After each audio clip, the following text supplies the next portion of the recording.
what's going on, everybody? King ko2mos, VP, Memphis chapter, Kingz of the South, MC. That's who I be. Kingz of the South, man. Kingz of the South, man. So listen, man, let me ask you this, man. How long you been messing around with this motorcycle set stuff? Oh, bro, man. I've been dealing with the set in some capacity probably for the last 15 years, bro. You know, it's one of them things, started out as a kid, though, rocking four-wheelers, dirt bikes, stuff like that. You got into the grown man game, started seeing cats running around these boosters, making moves on the cows and stuff like that. So it was only natural, time for me to step into the game a little bit. Step into the game, man. Kingz of the South, man. Listen, I've asked everybody this, man. Yeah. First of all, what made you join Kingz of the South? Out of all the clubs, out of all the things you've seen, man, what was it about Kingz of the South, man, that attracted you? I keep it funky, bro. You know, the people that know me, you know, I have a couple of names, you know, depending on what stage in life you met me, what area. But Kingz of the South was not my first organization. You know, I had other stints in the past, you know, great experiences. Life just being life, sometimes things make a move. But I sat down for a little while after my last situation, and I really wanted to make sure my next move was the lasting one. So I really started paying attention to the way Kingz move, the guys that I seen inside the nation and the organization. And then I had some real close friends that knew my get down. They knew my story. So they're like, bro, I think this right here be a great transition for you. And I didn't ride on that name, though. I came in like everybody else from the ground floor, put my time in, put my efforts in, and let people see who I was. So when I came on in, it was just something about that Kingz of the South name. I'm a history buff, you know what I mean? So being a king within itself means I had to stand on a certain principle, had to stand on a certain lifestyle. And regardless of all the glitz and glamour of being in a club, if I'm gonna carry the name King, then I need to exemplify that. So everywhere I go is my kingdom. Everywhere I go is my throne. You feel me? So that's why Kingz of the South, brother. Okay, that's cool. So like you just said, as you joined, you was in another club. Yeah. How many clubs you been in? I've been in 2 real clubs, like real deal clubs. I started out, of course, on the bike in the sports bike clubs, the little moms and pops things. And then 2015, I seen some guys making some moves headed out west. You know what I mean? They were making some big moves, some big strides. Sat down, had a couple conversations. Things looked good, it was promising. So I made me a journey out west as well. Got to have some great brothers, great people. Later on in life, time to transition. Made that transition, so the next step, I came over this way. But again, I'm one of the type of people that I take every lesson as it is, you know what I mean? There's no bad blood, no animosity amongst anything. Sometimes things just run its course. And so now, I'm where I'm supposed to be. Now, Kingz of the South, man, Yeah. you got different clubs, right? Yeah. And with Kingz of the South, man, what would you define Kingz of the South to be? Like, what kind of club are they? Are they a riding club, highway ground pounder? Are they a party club? Are they more of a closed in, family amongst each other club? What kind of club is Kingz of the South? I mean, I'm gonna answer that 2 ways, man. I feel like a club's gonna be whatever you make it to be.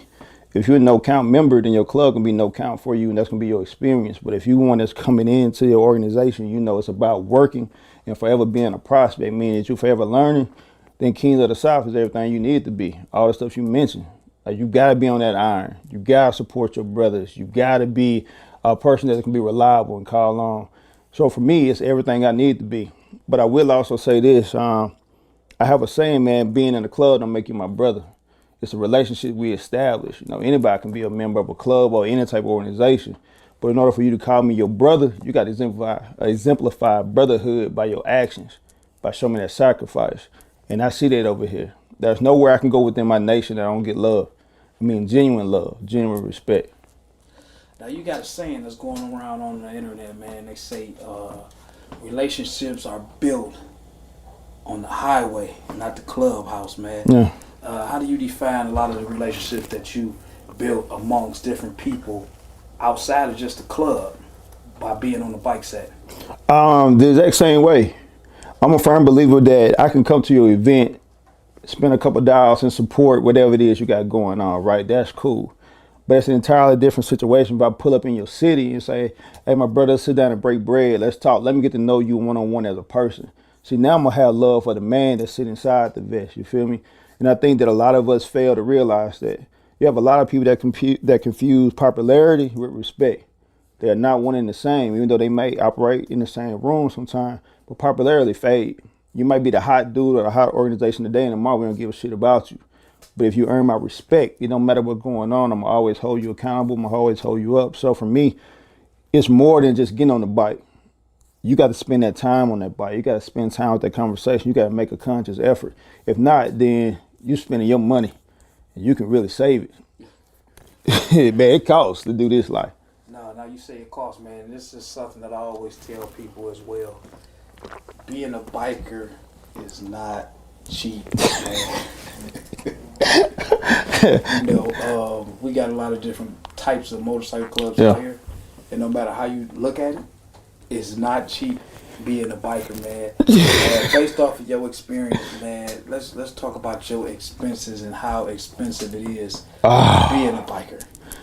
All right, let's look at it from this way. Let's say everything is going good, bike up, and the only thing you're doing is traveling back and forth to hotels and events. Out of a span of a year, if you're really doing this, man, you finna spend at least easily 10, 15 grand. And that's when life is good, life is perfect. Don't start factoring in your bike done broke down. You need a new tire. You got shit going on at home. But then let's look at it from the other side, man. I went down bad last year. So now you talking about the injuries of being on this bike set, hospital bills, medical bills. So it costs. It's fun, but you got to realize this is a dangerous activity that we do. And if you're not really mentally prepared, you're not invested in it, don't let this hobby kill you. Because if you're really doing this, no longer a hobby, it becomes a lifestyle. This becomes a bill. Hey, this costs more than my kid, you feel me? I spend more than I do for my kid, and I take care of mine. Facts. How do you balance being a biker, man, and riding, enjoying the lifestyle and family life, man? One is start with, you got to decide what part of this lifestyle you want to be a part of. If you all in, you got to factor this in into your everyday life. Just like you factor in your grocery bills, your home bills, you got to factor into this lifestyle too. Because if you don't, you're finna have a rude awakening. The balance come down with a schedule, and you got to stick to it. For me, I know I wanted to hit at least 1 or 2 events, maybe every couple of months. But outside of that, I try to touch people as I move around. If I'm running, for example, if I'm going to go up to Detroit, then I got Indiana in between. I got this Ohio in between, or wherever I may be going. So I arrange time to stop along my route to touch people. You know what I'm saying? It's a sacrifice, bro. You got to put that in your budget, man. Okay, yeah, no, that sounds great, man. Ride, man. Share some of the greatest adventures, man, the things that you've seen being on a motorcycle, man. Oh, man, I can give you my top 5 right now out the gate. Let's start with running Key West. I done rode the Key West a couple times. That right there is a beautiful ride. For y'all that want to go to Key West and they never did it, gotta be in Miami so you can leave Miami around 4 o'clock in the morning. Then get on the ground, start heading to Key West. Not, you're doing yourself a disservice. You finna lose daylight. Being up around Virginia, running over, what's the bridge? Chesapeake Bay Bridge. That shit is nuts. It's a cool experience, but I ain't doing that no more. I ain't gonna lie, I'm a grown ass man, but that Chesapeake Bay Bridge was beautiful, but that shit's scary. I don't like water like that. Running back and forth to Cali. Every set got their own activities, got their own get down, but it's nothing like California, bro. If you've never been to California, particularly LA and the Bay, and represent this bike culture, you're doing yourself a disservice. You gotta hit them places. And outside of that, the 2 most incredible places, I rode to Canada a couple times. Definitely went up there through Detroit.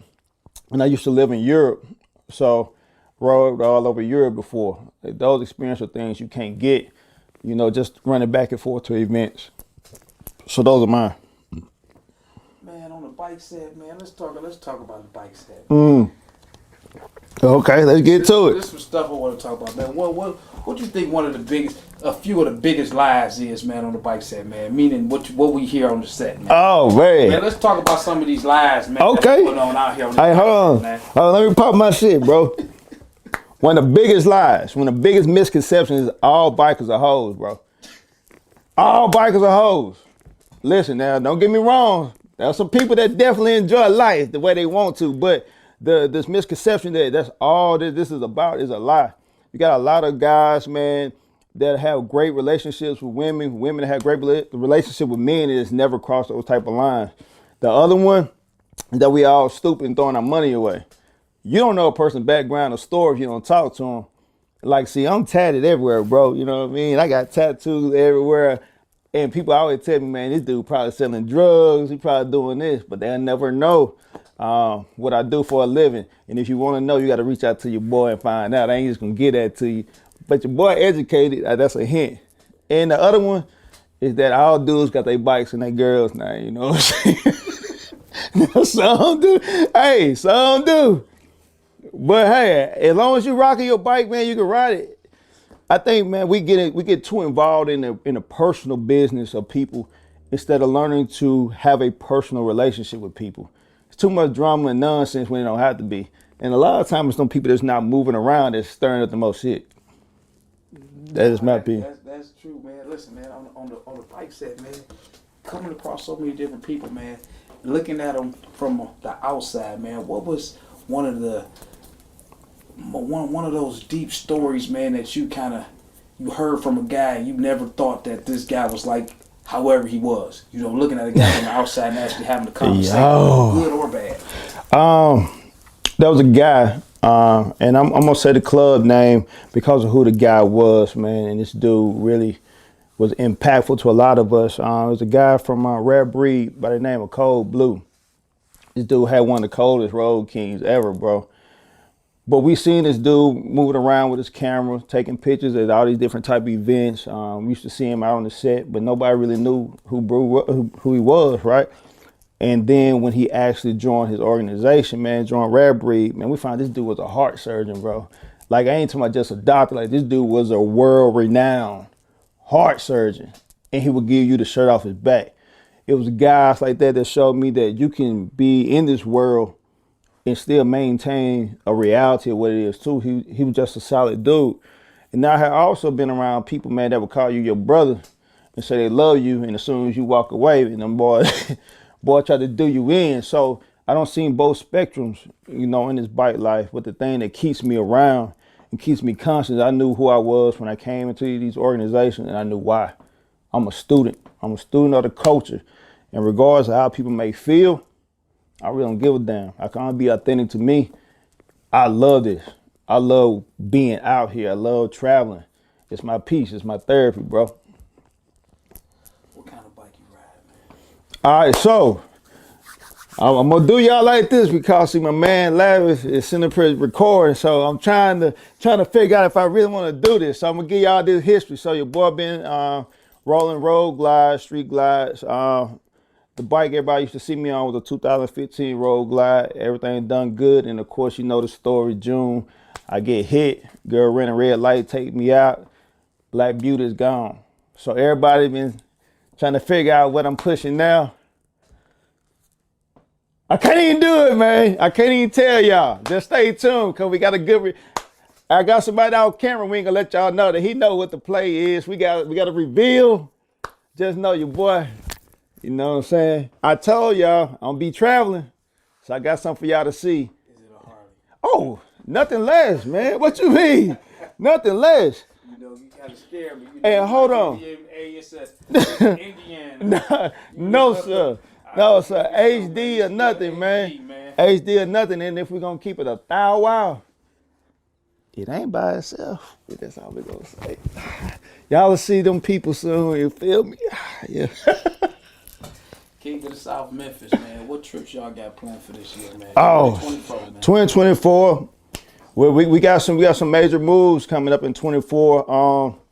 One for sure, you're definitely gonna see us in Atlanta. Why I use Atlanta first? Because everybody know that's Mother Chapter. We would definitely be there. We got a big event coming May 2nd through the 5th, Shreveport, Louisiana. Tale of three cities. That's Shreveport, Little Rock, and Memphis. If y'all need bands, shameless plug, reach a boy up and make sure I have that ground. Outside of that, we're going to be in the D. We're gonna see y'all in the Motor City. So look for your boys out there. And then we got a couple other surprises.